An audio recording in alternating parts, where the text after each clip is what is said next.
Hello friend, তোমরা সব কেমন আছো? আশা করি ভালো আছো। তোমাদের রোজটা নিশ্চয়ই খুব ভালো কাটলো।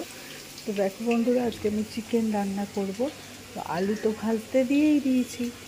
এবার চিকেনগুলো খুব ভালো করে আমি ধুয়ে রেখেছি।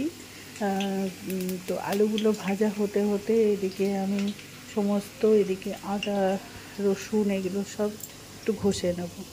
আর বন্ধুরা, তোমাদের একটা কথা বলি যে এক একটা চিকেনের দেখবে ভেতরে একটু সেই লাল লাল মেটে ধরনের থাকে, ওগুলো কিন্তু কখনো খাওয়া উচিত না, ওগুলো কিন্তু ফেলে দেওয়া উচিত। তো আমি দেখো সব ছাড়িয়ে ফেলে দিয়েছি। তো তোমরাও কিন্তু ওগুলো ভেতরের ওই লাল লাল যে মেটে থাকে ওগুলো কিন্তু খেও না, এগুলো খাওয়া একদম ভালো নয়। তো আমি এটাই বলছি যে আমি খুব সিম্পলভাবে না এই মাংসটা রান্না করেছি, কিন্তু খেতে খুব ভালো হয়েছে। দেখো এইরকম ভেতরে যে মেটেগুলো থাকে না, ওগুলো সবসময় ফেলে দিও, ওগুলো খাওয়াটা কিন্তু খুব খারাপ। তো আমি দেখো ফেলে দিয়েছি। তো আমি কিছু মানে যেটা পেস্ট মশলা যেটা দিয়ে আর কি, মানে পেঁয়াজগুলো বাটা, সেগুলো কিন্তু কিছু দিচ্ছি না, শুধু পেঁয়াজটা কুচি করেই দেবো, আদা রসুনটা একটু ঘষে নেব। আর বাদ বাকি সব এরকম, মানে ঝোলটা কিন্তু খুব গদগদে তাহলে হয় না, একটু পাতলা পাতলা হয়। তার জন্য আমি এরকমভাবে করব। তো পেঁয়াজটাও ভাজা শুরু করে দিয়েছি। তো পেঁয়াজটা একটু ভাজা ভাজা হলেই আদা রসুন ঘষাটাও দিয়ে দেবো। তো বন্ধুরা, তোমাদের আমি একটা কথাই বলি, তোমাদের সাপোর্ট আমি যা পেয়েছি, তো অসংখ্য তোমাদেরকে ভালোবাসাপূর্ণ ধন্যবাদ। তো আজকে যার যার নাম বলবো, তাদের নামগুলো হলো চুমকি ব্যানার্জি, আচ্ছা, ব্যাম্বো বাহি, দিয়া দাস, অনুরাধা সেন, বান্টি দত্ত, মন অধিকারী। আমি যাদের নাম বললাম তারা আমাকে ভীষণভাবে আমাকে সাপোর্ট করে, আমাকে খুব ভালোবেসে আমার ভিডিওগুলো দেখে। তো তোমাদেরকে অনেক অনেক ভালোবাসা। তোমরা এভাবে আমাকে সাপোর্ট করে যাও, এভাবেই ভালোবেসে যাও। তো দেখো আমি আদা রসুনটাও পেঁয়াজের সাথেই ভাজছি। আর এরকম ভাজা ভাজা হয়ে গেলে তারপরে আমি একটু মশলাগুলো দিয়ে দেবো। তো তো আমি তো এক হাতে ক্যামেরা ধরে এক হাতে ভিডিও করছি, ওই জন্য ক্যামেরাটা রেখে আমি মশলাগুলো দিয়ে দিচ্ছি। তো মশলাতে দেখো দিয়ে দিয়েছি। মশলাতে আমি জানো তো কী কী দিয়েছি? জিরে গুঁড়ো দিয়েছি, হলুদ গুঁড়ো, আচ্ছা, লঙ্কার গুঁড়ো মানে কাশ্মীরি মির্চ, আর দিয়েছি নুন, অল্প একটু চিনি, আর টমেটোটা দিয়েছি। তারপরে আমি খুব ভালো করে নেড়ে চেড়ে এবারে আমি চিকেনগুলো দিয়ে দিচ্ছি। তারপরে চিকেনগুলো দিয়ে এখন আমি খুব ভালো করে কষবো। আর আমার ছেলে কিন্তু মানে চিকেনের অত ভক্ত নয়, ওই ভাতের সাথে মানে ঝোলটা আর আলুটা দিয়েই ভাতটা মাখলে খাবে। তো আমার বোনের ছেলে এসছে, তো বোনের ছেলে যেহেতু এসছে, তো যাই হোক, ওকে দেখে যদি খাই দুজন মিলে, তার জন্যই করা হচ্ছে। আর আমাদের দিনের বেলায় তো মাছের ঝোল ভাত হয়েই গেছে, আমার বর কারণ খেয়ে বেরিয়েছে। আর ওদের দুজনকে এই মাংসটা যতটা খাবে খাবে, আমরা রাত্রে খাবো রুটির সাথে। আর প্রচণ্ড আমার বর বলে একটু ঝাল ঝাল করবে, মাংস ঝাল ঝাল না হলে ভালো লাগে না। আর সত্যি কথা বলতে কি, মুরগির মাংস মানে আমার খুব একটা পছন্দের নয়। তো দেখো এদিকে আমার ছেলে এই 2 পিস পাউরুটি খাবে, ওর আবার ভালো ক্রাঞ্চি করে ভাজাটা ভালো পছন্দ করে না, অল্প একটু শুধু সেঁকে দিই। আর ওর এই পিনাজ বাটার এইটা দিয়ে ও খুব ভালো খায়, তো ওকে দিয়ে দিই।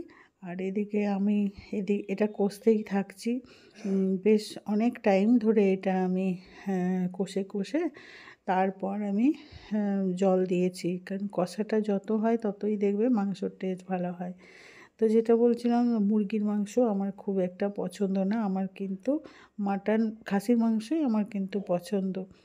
কিন্তু এদের ঘরে আবার খাসির মাংসটা মানে খাই না কেউ, মানে ছোটোবেলার থেকে আমার বড় খায়নি বলে মানে খুব একটা ভালোও বাসে না, ওই জন্য আমার খাসির মাংসটা খাওয়াই হয় না এখানে।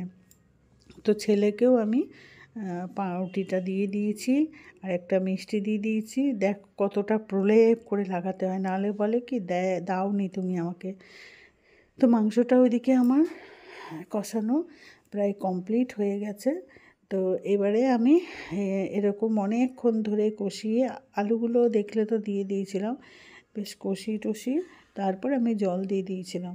আর ঝোলটা অতটা গদগদে হয়নি, একটু পাতলা পাতলাই করেছি, কারণ গদগদে ঝোল একদম ভালো লাগে না, হালকা একটু পাতলা ঝোলই ভালো লাগে। তো যেটা হলো কথা, আমি কিন্তু ভালোবাসি খাসির মাংস। তোমরা কে কী কোন মাংস ভালোবাসো অবশ্যই জানাবে।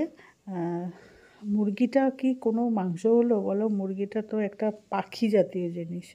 ওটা মানে সেই বলে না দুধের স্বাদ ঘোলে মেটানো, সেই অবস্থা আর কি। আমার একদম ভালো লাগে না। তো যাই হোক, এদের খাই না, আমাকেও তাই জন্য খেতে হয়। তবে মুরগির মাংসটা খাওয়া ভালো, বয়সকালেও অসুবিধা নেই, কিন্তু খাসির মাংসটা খাওয়া তো ভালো না। তো দেখো আমি এবারে জল দিয়ে দিচ্ছি, বেশি করে আর একটু জল দেব। তো জল দিয়ে এবারে ফুটতে দিয়ে আমার ওদিকে অনেক কাজ, সেগুলোও সেরে ফেলি, আর এটা ততক্ষণে হয়ে আসবে। তোমাদের অবশ্যই দেখাবো। কালারটাও খুব ভালো আসে এতে। তো তোমরা অবশ্যই দেখো। তো দেখতে থাকো, আমি জল আরও একটু দিয়ে দিই, পুরো ভরে ভরে দিয়ে দিই, কারণ সেদ্ধ না হলে ভালো লাগে না। আমি ওদিকে কাজগুলো ততক্ষণে সেরে নেব, আর এটা ফুটতে থাকুক। কিন্তু তোমরা কিন্তু অবশ্যই এরকমভাবে ট্রাই করো, সেদ্ধ হবে এটা। ঢাকা আর কিছু দেব না। তো দেখো হচ্ছে এটা, আমি কিছুক্ষণ পরে এসছি, তখন দেখছি এতটা হয়ে এসছে। তো আলু টালু সব কিছুই চেক করে নিলাম, বেশ ভালো মতোই নরম হয়েছে।